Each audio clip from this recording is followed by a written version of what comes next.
First of all, what is this particular configuration called? Is it the Kasimu Trio? What are we talking about when we refer to this particular group of three musicians? This is the Kasimu Trio. Okay. Yeah. All right. And introduce everybody for me. Eric Soulard, Annette Bridges.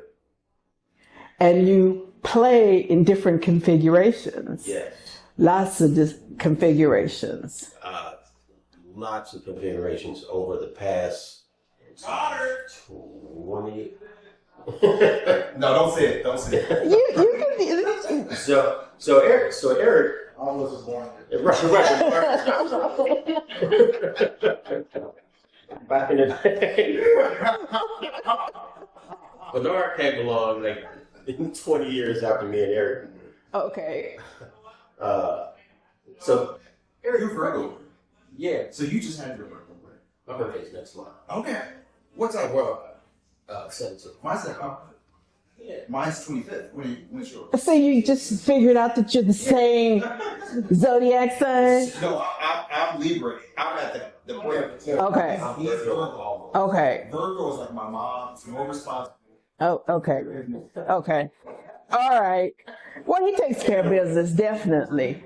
He's just nice, but not take care of business. Eric kind of came up in his, together in a sense, but you left town Yeah, for a minute. for a while. Where'd you go? I went to New Orleans and I went to South America for 2 years and New York City for 2 years. Wow. I'm impressed. I'm definitely impressed. You're back here in St. Louis, and that was my next question. What brings you and or keeps you in the St. Louis music scene? So Eric left when we were younger. I had aspirations to leave, but I didn't. And I think it was working like family stuff, and I never left. But I found opportunity here. Like I've always had the mindset of. I've always had like an entrepreneurial mindset, so I always wanted to have my own band. So I had, I had an old band. I think my first gig with my own group was something over at SIUE when I was like 20. So I've always wanted. So that was 2 years ago, right? Right. 2 years ago. What he's not telling you is he had this really good gigs. He played with Vegas. Yeah, Which was like the most, they had the most gigs at the time. so that started. So I had like my own bands playing jazz and stuff, and when I was 20. So I'll go back even further. So like when I was 19, it's kind of like when I first started playing out. Chad Evans, friend, mentor, great saxophone player. He got me my first gig out in a club when I was 19. And around that same time, I was playing in a salsa band called El Caribe, and I was playing in jazz. Okay. I was doing all that, and I was in school too. I was going to web school, and also around that time, I got to do like some of those old R&B blues shit with 30 years. Yeah. With my friend Drew Warren, who's the band leader. So I did some of that stuff down south, playing with some of these old school soul singers. Then, when I was about 23, I got this opportunity to play this cover band, Bob Tissue Babies. And that took up a lot of my time, doing a lot of big tours. Yeah, I remember it. That's like we played. I had never done anything like that in my life. Like I came from like a jazz scene. We were playing for like about maybe 15 people, and then I started playing this band. And they were playing like these packed clubs, like 4 nights a week. Wow. And that kind of leads to my next question. Are there lines in the sand between genres of music? Is there R&B? Does it separate itself out like that, or do you see as part of a continuum?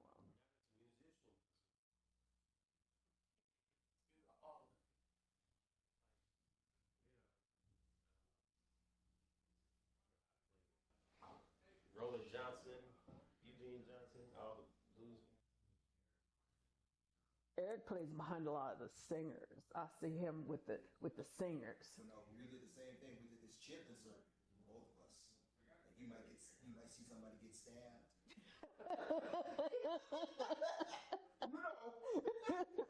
No joke. I did see somebody get stabbed in a white suit. Oh my gosh. Blood coming down the white suit. And they said, just keep playing. The gig did not stop. Now, were you playing the blues at the time? Yeah. See, That was when we played. that's why they call it the blues. You awful quiet. You know, I have the foreseen privilege of we did a few of the chicken circuit gigs, but you know, I play with a lot of mainstream blues artists, and we do festivals. Okay. He's doing it. He's doing it now because they go on ships and stuff. He thinks it's not the chitlin circuit. Okay. It's the chitlin It's Chitlin Circuit. Chitlin Circuit on the sea. You would think you get rid of chicken circuit, they just dress it up like Chitlin on the sea. chicken on the sea, you know, painting walls. No, we're doing a lot of No, stuff. he's playing with St. Louis great Dylan. Yes. Oh yeah. Yeah. Who's homegrown? You gotta give him his props. Yeah. Yeah. Definitely. With Definitely. him, He's going. You going with him? Yeah. A couple of months, right? and going out there. You know, I'm fortunate to play for a lot of people. We don't take nothing for granted from the album side. You don't take nothing for granted. Even when they climb on stage, you don't take nothing for granted. Because Lord knows, sometimes you just want to go, okay, good. Yeah. And let y'all have it. Yeah. Yeah. I know you play with everybody because I keep seeing you and go, you again. Yeah. It's funny, like going down to Nashville a lot during college. It was one of the strangest things. Like I'll see my bass professor at a gig, and I'll be like, "What are you doing?" He's like, "No, what are you doing?" And I'm like, "I'm gonna play some country music." He's like, "How you did your transcription?" I said, "I'll get back to it." So don't take nothing for granted. Honestly, I enjoy the chitlin circuit gigs more than I do like. It is kind of fun. It's fun. The wedding band. Way into it, and then there's food after it. Food. The greasiest food you will ever eat. But it's so good. And I'd rather do those gigs versus going to Disney's. Like one of the first dudes I played with was Buddy Ace. And this was when I was like 19. I was in school at Webster. And we were playing in Clarksdale, the city, and Birmingham back then. So I had no idea who any of these dudes were. Buddy Ace, he had this big white afro, and we called him the Silver Fox. So we're in this van driving to Mississippi, and we get there, and we get to the hotel. It's this little shitty motel, and Buddy Ace, he's pissed off. I remember he was just pissed off. Man, fuck this shit. We ain't staying in this hotel. So, and at that point, I'm like, man, this freaking white dude is cool. Yeah. Like, Wheelie did that. We went to this hotel in Texas, and they had all these mosquitoes. You could see them like on the ceiling, and they were gonna bite you at night. In the ceiling, like you could just see them. He's like Gathering. But he was cool. He's like, we're not staying here. I think he came out of his own pocket. And Wow. He's like, I don't want to stay here, so you're not staying here. And that's very cool. Like a lot of those dudes wouldn't do that. Yep. And I think Buddy was like that. Yeah. Wheelie was like that. And Buddy Ace at that time, he had been sick, so he shouldn't have been out on the road, those types of things. Keep on going. So we left Clarksdale and we drove straight to Birmingham. And this was funny, like, being super green. And we pull up to this gas station in Birmingham. And he gets out and these ladies are like, oh my God, it's Buddy Ace. And I'm like, I feel like dope down there. This is stupid. No, those people in the South, they revere those people because they live the lives of those lyrics. Like the lyrics that they're singing, they're living that. Yep. So it's like, it's act. and like I said, it's food. Yeah. Yep. Yep. My other question is this for everybody. What's the first song that really drew you into music? Like the first song that said, that's it, music. I'm gonna say it was like some Run DMC song. Yeah. Like, So, I wanted to be Run DMC. That's why I wear Adidas. yes, it got the hat going on. I get it.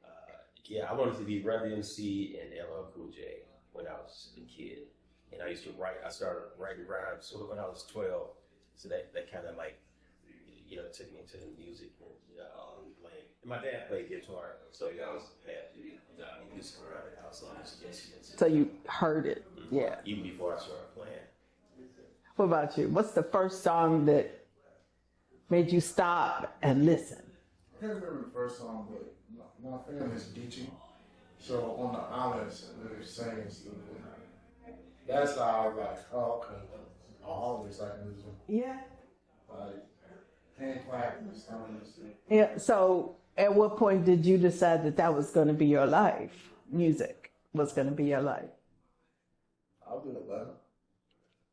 Yeah. He kept on winning awards and competitions, and I was like, what?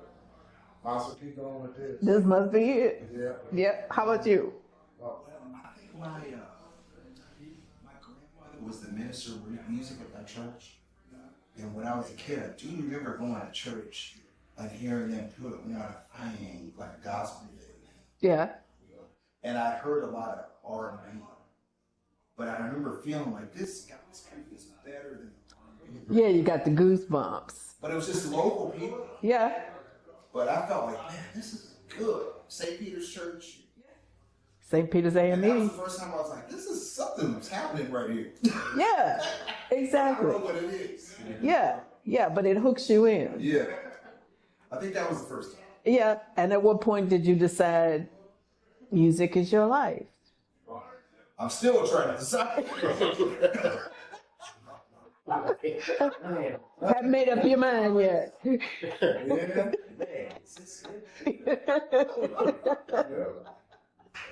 No, I just always, you don't know what's going to happen in the future.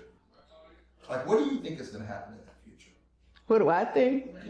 I'm old. No, but you're old enough to have seen, you saw the beginning of the computer, right? Oh, please. So now, I saw the beginning of television. that's what I'm saying. And like a lot of people I know, my students, they don't even watch television, and I don't either. So, like, imagine that. And you saw the first, probably Apple IIe computer with a green writing on it, no windows. Not Now really. the computer is talking to us. Yeah, not really though, because I didn't have that much exposure to computers. By the time computers came along, I was married and changing diapers and, dealing with the mortgage and trying to get a divorce. So anyway. This is some real life conversation. Real life. Exactly. Wow. I told you, we just gonna talk. Real. This is not the whatever show. I'm not Jimmy Kimmel. Talking about beginnings though, so trumpet, so I went to Humboldt, down the street, Humboldt Middle. It's a performing arts middle school. And I never been to this, well, we used to go to Soulard, right? But I had never known Soulard. Like, I took a bus over there. And I wasn't in band initially. I was interested in art and media, cameras and stuff. I want to take pictures and do art. So I was in the school was very new. It didn't really have any money. So in my media class, we didn't have any cameras and stuff. So all we did in there was like cut pictures out of magazines and crop them. The art class was fun. We were making masks and stuff.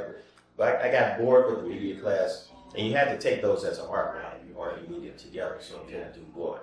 So all my friends were in band. I like, man, next year I go in band. So I get in band, and I wanted to play drums, but my band director, Nick Johnson, see, you need more drummers, so he gave me a charge. Here. Yeah, here you go. And, I guess I kind of had a sound kind of early on. I guess early on, because I know I had those days where my folks were like, man, what is going on down there? You know. Your dad's cool. but I guess after a while, I started getting the sound, and Mr. Johnson started, I guess, nurturing that, and he was the first band. He tried to get private lessons around that time. Yeah, down the street at Humboldt. That's where I started playing. Okay. Did you start playing in the church? You know, I kind of did. I started playing in high school, with middle school. I was playing, LE. I guess there was like Prince and the Time and stuff. And a friend of mine had a record deal with some weird manager who was like taking advantage of kids. In junior high He was school? taking advantage of us. So we had gigs. We had a whole bunch of gigs. But like he was taking all the money. Like we get like $20. But that was a lot of money for you. All the time. Yeah. So it was kind of good musically. So I just learned that music. And I had that band and I had a rock band. So I had this total Prince funk band. At the same time I had this rock band, which is like prog rock, rush. When you were in junior high school? Yeah, like the last year, like right going into To high school. Yeah. Yeah. And I kept both of that going for like 3 years. But I was in football too, and I love football. I did. Oh my God. But then the football got lost. Because I had gigs and I was making money, and football wasn't making any money. I don't think practice. How about you? Me? Tell me, did somebody just hand you a bass and that was that? Actually, no. We goes back. Well, my dad always played the bass, so I'll pick up the bass. Okay. I started off in violin, and then moved down. As I got older, my hands were not fitting on the violin right. And so it was moving down. And I was playing trumpet in the band, so I was in the orchestra and band. And then in band, we needed a tuba, so I played tuba. But then one of the tunes called for an upright bass. So I just started playing. Okay. So you like the bottom? I always like high. Yeah. On the bottom. Yeah. He's got that feel too. Yeah. No, for real.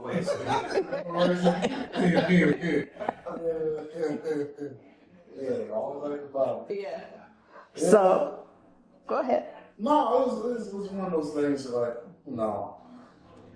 Always been curious about all the instruments. So how many do you play? I don't know if I can play them all no more. How many have you played? Like 12. Wow. I was like deep into the strings, got deep into trumpet, bugle, baritone, tuba, and then trombone. And then I'm just gonna say on the bass. Because people need bass players. Yep. So all of us. I remember in St. Louis at one point, it was key bass. Everybody was playing, like, they had keyboard players playing the bass part. Yeah. And I was like, oh, this is going to be so much fun. So, yeah, well, that was the easiest part. But you always need bass players. Yep. You know, and the bass players that can lead and do all this stuff. Yeah, that's why I think. Okay. All right. So, any wise words for future musicians? Practice. Okay. You gotta deal with yourself. Yeah, Like your own, you can destroy the music. Like your personality. Clark Terry was a great Clark Terry folk.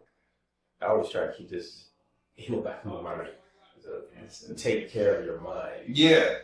Because if you don't do that, You'll lose your mind. yeah. And many musicians have. Yeah. Right. Yeah. Yeah. Like you take care of just maybe about you're going to take care of it. So it's That's why some of them is still some else I ain't one of just say Music is hard. Because there's a physical component, there's a mental component, and there's a spiritual. and they all have to be alive. And if it's not alive, it's not now. Those are things like It's a trip. And I think you see me showing up all the time. I think that's really what I key into Yeah. is the spiritual component. Cause I can't play nothing but record. But I see you all the time. You were at the best hits too. You find the best shows.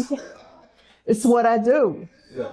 That's what I do. You know, being through the health issues that I've been through, I would swear that live music keeps me alive. That's what keeps me going. That's I what. wonder if the computer gonna take that too, because No, no, it's not. no, no. It has no soul. yes, See, the real issue here is the electric grid in America can't sustain itself. And we have all this computer generated stuff. that's So we true. have nothing to worry about. No, they're working on that now. Oh, no, they're not. They're putting billions into it. Yeah, but the other. Thinking, I got my electricity. They take a call. Yeah, hello. That's about 30%. Yeah, I said, it's what is this? What's going on? They're like, It's the AI. Yeah, but we're gonna put a stop to that. I'm not gonna keep paying for somebody else's electricity bill. I mean, messed up. And the other thing about AI, it takes water to cool it. Right. It's all. And- Why can't it be seawater? It's just cool, right? Water is fine. It's corrosive. Oh man. It's finite. Now, why do they have to use fresh water? They have to use fresh, purified water. No, why not? Yeah. Which means, yeah, they're not gonna get it. Sure. No, they're gonna put a stop to it. No. And they raised my electricity bill. That thing in Virginia is huge. Yeah. New. Yeah. They got one. This stuff is just stop. Yeah, Okay. I hear you. This is exactly what we're talking about. One got child problems. He's gonna take my kids now. AI. Gemini? Yeah. Don't talk to you, Gemini. I think ChatGPT is more personal than Gemini, and it scares me more than Gemini. Oh, so you have a personal relationship with ChatGPT. See what the devil He is. calls it Gabby. He Really? calls it Gabby. This Gabby. He calls But it now it scares me more because I really know what it can do, Yeah. and I know it's gonna get better. You know, it's not even. You try to talk it to it. It's gonna. But thing is, like with that, like AI can't exist without us. Cause the only We're the training people. yeah, Yeah. they got the stuff to train it from us. So Yeah. Yep. no people around. But that doesn't mean they need us. Yep. It means they need us for training. And the other thing is they're perfectly capable of lying to us. Yeah, that too. That too. I'll play it on the chicken circuit. You can't lie. I saw somebody get stabbed. I seen a lot of stuff, and I was like, "Are you serious?" Well, somebody get shot. Shot at or shot? No, shot at. Oh, okay. Got hit. It was a funny story. He messed with this dude's girl, and he pulled up, shotgun in hand, and it was like, "I ain't getting looking." Wow. Yep. And the girls were sitting there, and she went behind back with the dude, and then they drove off. It's comical. You know, why did the chicken circus in East St. Louis is a different thing. Yeah. That was a different thing. Well, let's talk about East St. Louis. The joint. You know what? People like to dog East St. Louis. East St. Louis is historic black town that has happened to many black towns over history in this country was invaded and terrorized and Criminalized. stripped of everything. But if you go there as a patron, they don't have like It's Man, I love East St. Louis. these drinks that are crazy good. It's better than here. We go to Denise's and Joe Man's. Joe Man. And what was the other place before that closed? Wishing well. Yeah, I played there with Kendrick, Wishing Well. Man, I've been fresh out of 60. My kids took me to Joe Man. I'm like, what is this place? Kind of like in the back of an alley, and everybody. That's Renee Smith's joint. Renee Smith is at Joe Man's all the time. Red door.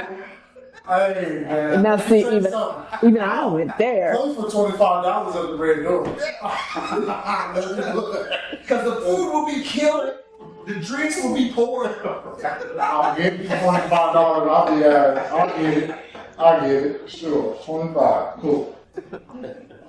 Yeah. You see, it's like, it's really, it's low key better than St. Louis. Like in terms of what you just get as a patron. Yeah. You get more for your money. And you can hang all night. And you get 2 drinks. You not want more than 2. No, because you can't find your way home. And then you can chicken, fried chicken, Fried catfish.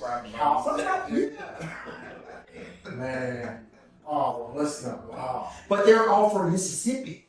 And like when I play the chipping circuit, it's the same vibe. Yeah. It's those people that came here. I don't know why they came. Why'd they come here? I don't know. It's a great migration. Yeah, family. But it's the same culture. Yeah.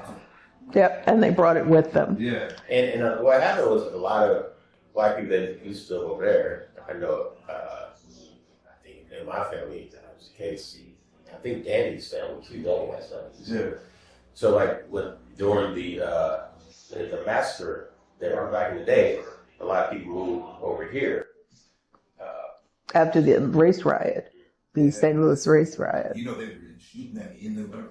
They were swimming, like trying to. Yep. There were hundreds of bodies. That's why they don't know the total number of fatality, because there were so many bodies in the river that just floated away. That's Yeah. so sad. Yeah. The river could kill them alone. Like Yeah. that current. Yeah. That's why the music's so important. I remember this lady, she died at 106. She was born 4 years before the race riot. So she remembers it like yesterday. Like there would be times she never went to Belgium. I'll put it that way. Where you going up, like there's literally a fence, like there's a gate in Belgium before you go up. There's a gate. And she never went to Belgium at all. She said, no, I'm not going there. So, like, she would talk about like how music and stuff was important during that time. You know, sometimes I feel like we're the history keepers. We are. We really are. Like, especially the musicians, like, you'd be surprised when you talk to them. They're like, yeah, da-da-da-da-da-da. That's something. Oh, wait a minute. So, but that massacre, it really changed everything. Like, even to this day, I remember there's this report, 60 Minutes did a report on Belleville. And this was in the 90s. There was only one black employee that worked at City Hall, and that was the janitor. He was black. I got some stories like that too, but this is not my show. I know. This is you. It goes to show you, like, there's some of the things, like, do I hate playing till 2, 3 in the morning? Yes. But I know that's important because you don't know whose life can change. Yeah, I think about it. I just think I've been doing it for so long. You never feel like that. I don't want Yoda. Yeah, I've been doing it for so long. Man. It's like, You never know. I mean, you really I know what you're never saying. know. And then it's not even going to change. You'd be surprised. yeah. You'd be surprised. Like, I wouldn't though. Be surprised. I know, Dave. I mean, if you know. I've been there, done that. He's still young. I'll probably be playing at 3 o'clock. Still don't. No, you know, Kansas City has a set that goes to you walk out of the set, it's daylight. The foundation? Yes. Yeah. That shit, I like that. I kind of like that vibe. Yeah. Because you don't even know what time it is. You come out and say, man. No, It's the next thing. That is true. That is true. I wish we had one spot like that here. Pops. No. No, no, Very good. no. Well, BB's had a 3 o'clock license Yeah, at they one did. point. They did. And actually, I went to the Blue Strawberry on a Monday night, like a year ago. Oh, yeah, that And it was like 4:30 and they were still serving drinks. I was like, how's he getting away? You know about this, right? Yes, I do. I'm not incriminating myself. How did he get away with that? I'm not incriminating myself. Don't tell nobody. I don't know what it's going to be broadcast. More power to it. I'm going to give you a trouble there. Cut that out there. No, we need that. Though. We need that. We can talk about We it need now. one night like that.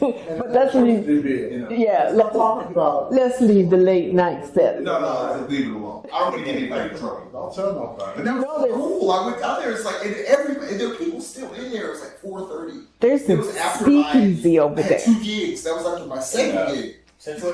There is a speakeasy downstairs from the Gaslight Theater that's only open on Sundays. Yeah, they open. Is it still happening? Every Sunday. Have you ever been to Fastest? No. That's a nice room downstairs. It's see, but it's downtown. That would be a nice. I've been there Yeah. years ago when it first opened. So we got a set in the making. Yeah. There we go. We were here. I've been to a lot of places to drink. Nothing better than drinking on the Mississippi River.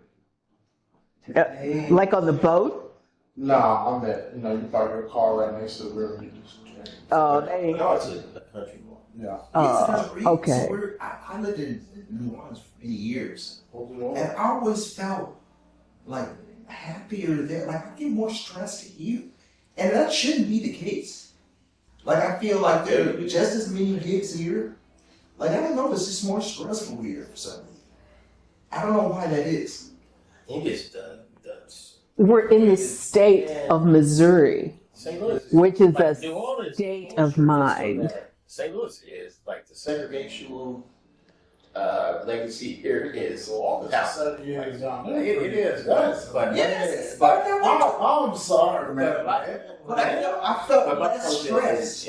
Like going to a gig, I felt less like coming here and going to a gig, which would be the same as this. I would feel less stressed then. Really? I don't know why. I couldn't do New Orleans. I'm not gonna lie to you. Really? I was very disappointed. Why? It was, But you know what? Okay, I grew up here. We had the best rhythm section players in the world. Right, Like a lot of them. right.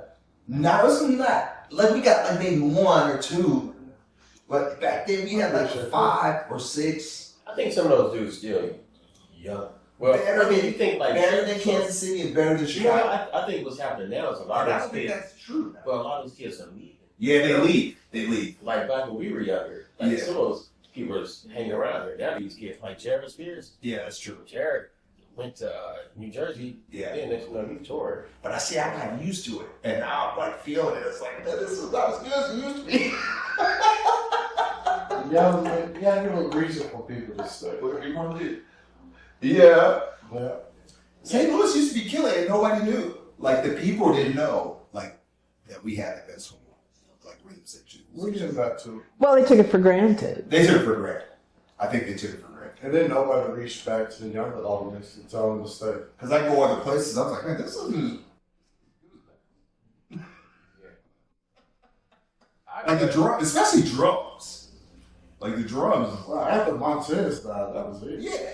Not only Montana. Like it was a lot of drums. I think some good drum. I think they, times are different. Like social media, everybody wants to be on, taking videos and thinking that's like, let me give me some followers. Yeah. Instead of just like just hand out. This used to be.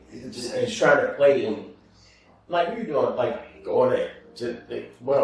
Some of the venues on around too, but just like going everywhere and sitting in. Have you felt it like going and sitting in? It's like back in the 90s, 2000s, whenever I go sit in somewhere close, if it wasn't like New York or Philly, I'd be like, man, this is not as good as home. Like just the rhythm section was. Like the drummer I could play with at home would be better than where I was. Oh yeah. Pretty much and Marcus. Yeah. Emmanuel. Yeah. There were so many dudes. I was like, man, you can come to St. Louis and learn what a rhythm section sounds like. But I don't know, maybe I'm crazy, I don't know.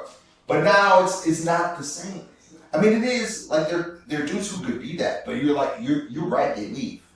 Yeah, I think they leave. That's the thing. Yeah. Yeah. Like, New York.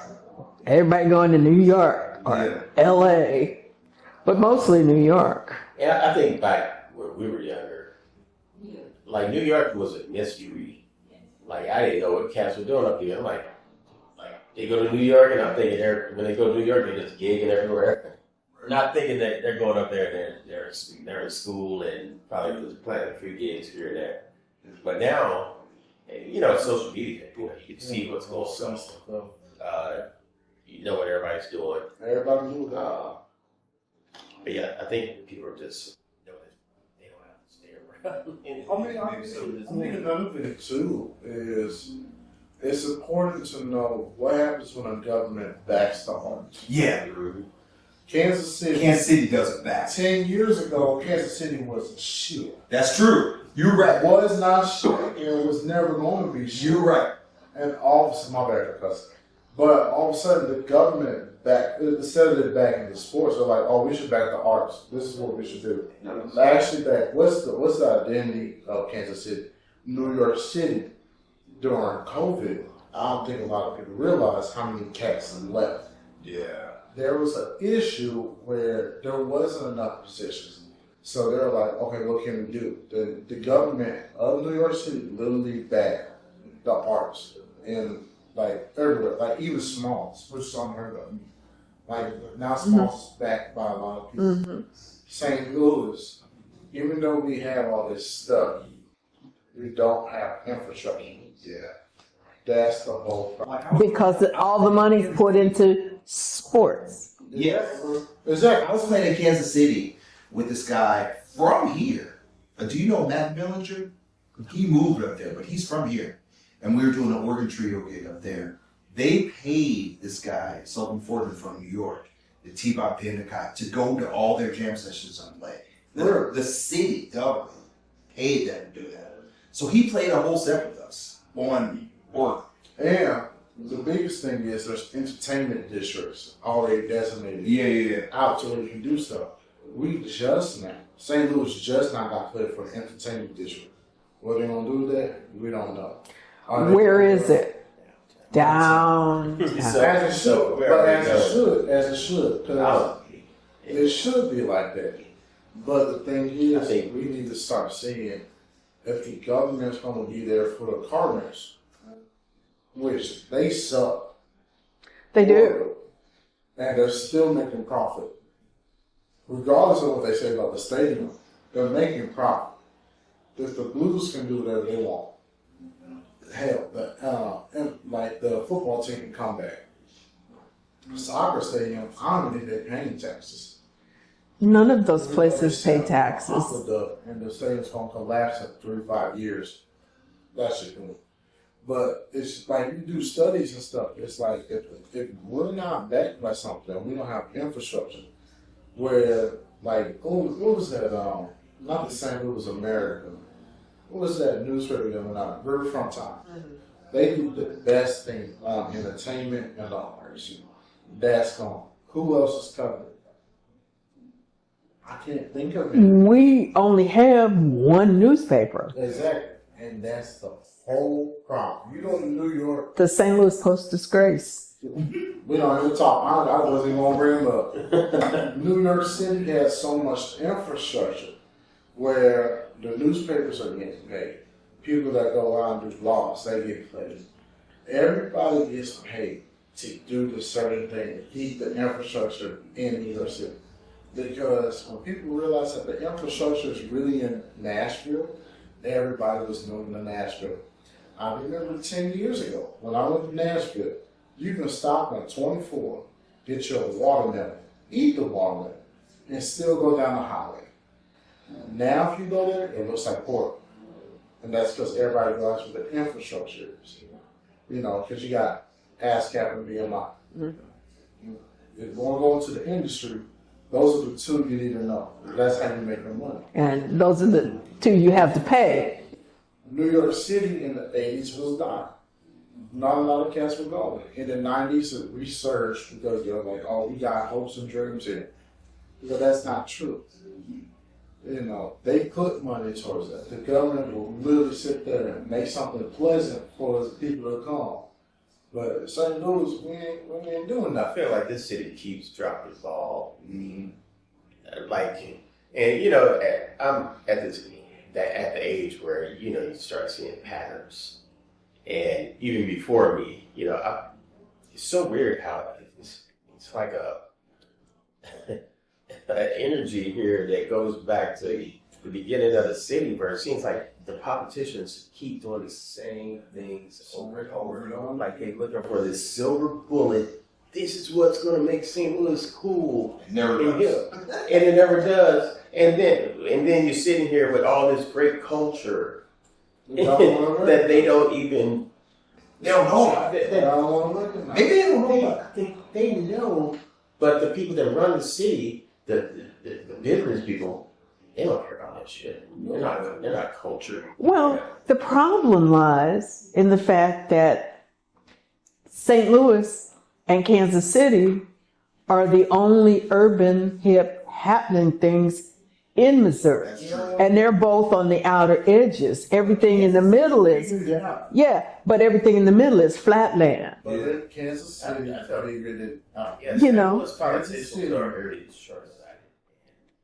Well, you got Corrupt? Can we say corrupt? Well, I feel like even other cities say, there's always corruption, but they use the corruption in a way that benefits They're smarter. the city. Like, I feel like Kansas City, they acknowledge that we can make money off of this. Like our music, our history, we can make money off. Like That's the people only thing from in Kansas. Europe, they know about this and they would come and pay money for this. St. Louis is like they don't recognize it. and dude, Like we have Chuck Berry, like we have Miles, we have the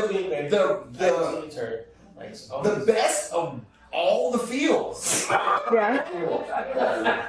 But it's like nobody in St. Louis realizes that you, like other people, like you can totally make money off of that. Well, the problem is that, first of all, it's a red state. I mean, bleeding red state. Yeah. And for, Beyond politics. but they would rather put it into sports. Again, I think that's just St. Louis. but the powers that be pit the arts versus sport. I'll tell you this. No, I would say this. The Lake of the Ozarks, you can get some really good gigs down there. You can. I was out there. That is the most red you're ever gonna get. Red. Those folks will sit through jazz, blues, country. They will sit through anything with good music because they didn't have entertainment and fun, and forget about everything for the next 3 days. Yeah. That is the most rare you're gonna get. St. Louis' issue is that we're neglecting our identity. looking for something else. Looking Looking for identity in We're something going else. to look at a city of, what's the city they're comparing us to? At one point, Baltimore, Shamo brought in city managers and people like that from Baltimore to try to reshape St. Louis in that image. The issue is that if you don't focus on what's happening down the street, you're not going to know what's happening inside your home. Yeah. Like hosting the blues jam, and we see these people coming in from all over the world to do the Route 66 thing. So they go to Chicago, then they stop in St. Louis, and I remember this dude from Scotland at the jam. He sat in, and this dude was almost in tears. Like, man, this is so great, to these people, like he's like, man, I'm in a town where Chuck Berry, it was from, Yeah. The biggest people in Boulder. But I'll tell you, Like you can't make this dude was. you can't make an ad out of that shit. And it was like What do you need? It's like a spiritual moment for this dude. And but wait for it. What school did Chuck Berry go to? High school. Sumner. He went to Sumner. Does anybody at Sumner know Chuck Berry? They probably don't.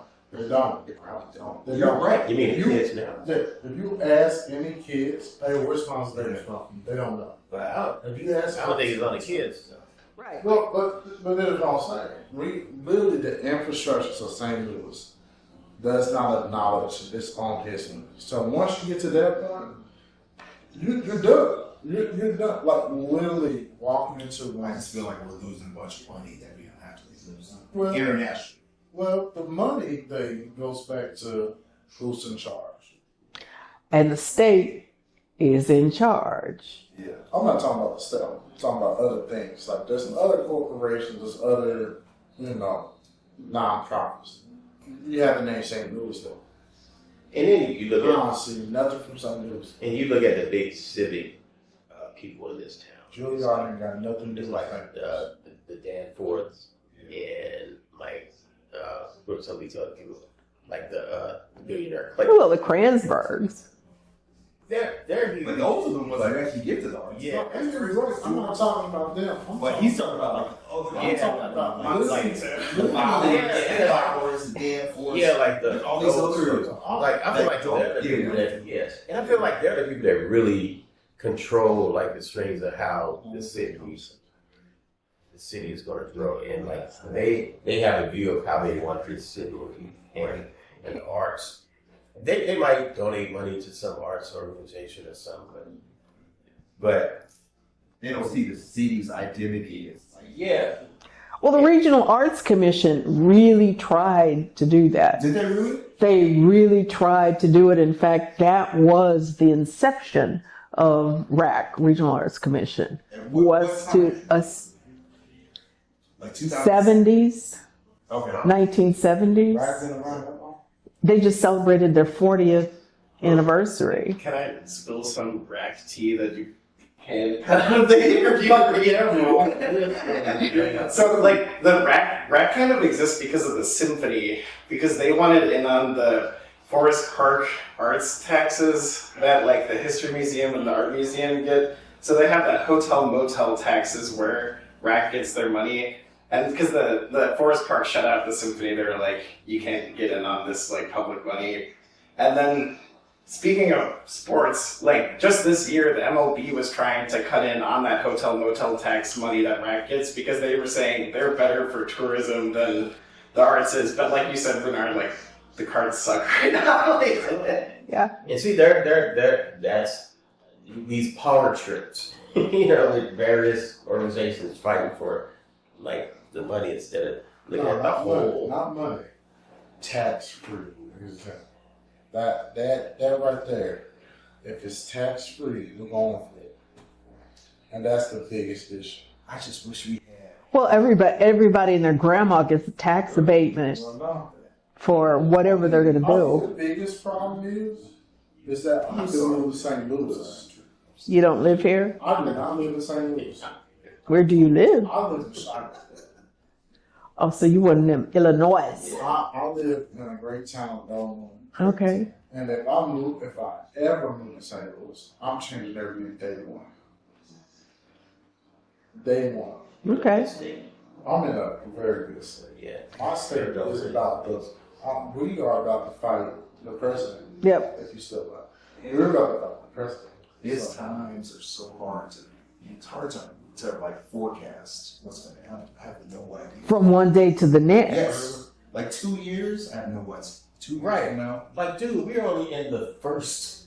We're not even made We ain't even made the the whole year. I Right. have no idea. Right. because even grant writing had to change, which is like you can't use certain words in different. Illinois, you can get away with some stuff. Yeah. But if I'm writing a grant in St. Louis, if I'm writing for a grant in St. Louis, I would literally have to change my Oh, absolutely. That's insane. And even speaking of grants, like the organization have lost money. I mean, freaking losing man. Lost tons of Yeah. Federal money is just gone.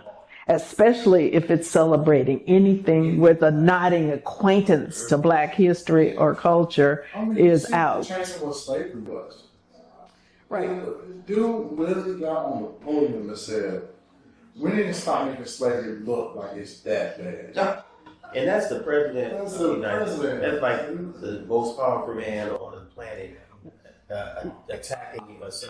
let's not drift off into politics. No, 'Cause I really don't care about politics. I feel like it's all. We have to care. We have to care because at the end of the day, it's Yeah. affecting our work. Yeah, that's true. Because if the government of St. Louis passed that bullshit where we can't, it used to be a point in time where we couldn't bus on the streets. Yeah. So you telling me the city of St. Louis, known for the blues and jazz, known for cats playing on the street, and like it used to be musical. Like you used to be able to drive from, you can start from Delmar, go all the way up. You can start from downtown Washington, go all the way. You would hear cats playing on the street. That's true. And a cappella they started groups. arresting cats for playing on the street. Why? Because they Because we not in the city. Because Why are you focus on that? It's like, you see what I'm saying? Like, it'd be the small stuff where I was almost arrested Really? because I was playing on the street with my baby. Where were you? On Washington. Okay. And so, like, when the Rams were here, you can get a little bit of money. Just practice it. They got rid of that. So the issue is, I know we shouldn't care about politics, but at the end of the day, we do have to care because if some politician goes, wait a second, we're not taxing them, how do we get that money? They're going to affect what we're doing. So that's why, like, even St. Louis making that whole district an entertainment district, guess what that is? That's an instant 3% tax. I feel like Instant 3% tax on everybody's check. you have to, whether you care about politics or not, it's going to affect you. It is. It is. My bad for cussing. No, you're bad for getting all off into politics. But you can't talk about it. It's weird. Like when you say like Duke Ellington and Count Basie, when you say like Dizzy Gillespie, especially him, it's hard to maneuver in places when you don't talk about the politics. Yeah. And the whole point of this music is talking about the politics. We can't forget that. Even though the music can be free spirited and everybody's like, oh yeah, this is all lovey-dovey. No. You gotta remember where this music comes from. This music comes from the backs of slaves. It's always gonna come from the backs of slaves. Even the slightest cut, that was a song that was sang out. Yeah. So we can't forget that. I'm done. So we're gonna wrap up. My bad. So Don't show loose. any last words? Any parting words? Anything you want to say before it's all over and done with? Okay, Kaz, this is your show. My bad. Sorry. Any people in power are to see this, just realize that whatever silver bullet idea you think you have that will make the city cool, you're already sitting on a gold mine. Yes. And just deal with that, and everything's gonna be fine. Yeah. So mine your own gold. I know about. Okay. It's all here. Okay. Anybody else got something else? I said just the same thing. Just think of like how many cities can say they have the best. They have the inventor of rock and roll and the most influential person in jazz. Like how many cities in the world can say that? We can say that, but we don't make money off it at all. And that's dumb. Okay. Just from us, like, why not? Because other people, like people around the world, they really value that more than even we do. So yeah, that's all I'm saying. Okay. My last thing is invest in the future. Always invest in the future. Because we don't tell the story. That story gets lost to time. Okay. And then we have tendencies to repeat the same issues that we went through before. Yep.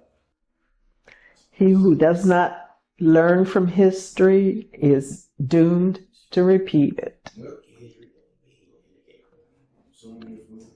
I would think that's a cut. Yeah. I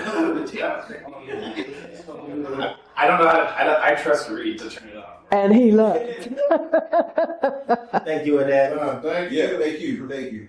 You're welcome. You're welcome. That was the best conversation I've had about, you guys had about like the arts in St. Louis. Like that's what keeps me up at night is what we're talking about right now. Yeah. Yeah. I have history too with trying to deal with the arts in St. Louis. So it's crazy. Like we're still in these fights now, and like we're like the old dudes now.